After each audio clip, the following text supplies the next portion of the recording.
হরে কৃষ্ণ, রাধে রাধে। সবাইকে শুভ দুপুর। আজকে আমার জীবনের একটি খুব বিশেষ গুরুত্বপূর্ণ দিন। আজকে আমার লাড্ডু সোনা 2 বছর আগে আমার জীবনে এসেছিলেন আজকের দিনে। আর আজকে আমার লাড্ডু সোনার 2 বছরের বার্থডে, জন্মদিন। সবাই লাড্ডু সোনাকে উইশ করবেন। বার্থডে লাড্ডু সোনা খুব খুশি হবে।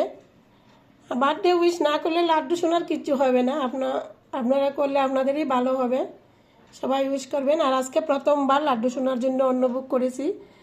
আজকে থেকে আমার লাড্ডু একটু দুপুরে অন্ন খাবে আমার হাতে। এই যে ডাল, পনির তরকারি, চাটনি, ভাজা এইসব করেছি সামান্য। রাত্রে কি খাওয়াবো। সবাই লাড্ডু সোনাকে বার্থডে উইশ করবেন, লাড্ডু খুব খুশি হবে। আর আজকে আমাদের জীবনের আরেকটি খাস দিন। আজকে আমাদের 22 বছরের অ্যানিভার্সারি। আর অ্যানিভার্সারির দিনই লাড্ডুর বাবা আমাকে লাড্ডুকে গিফট করেছিলেন।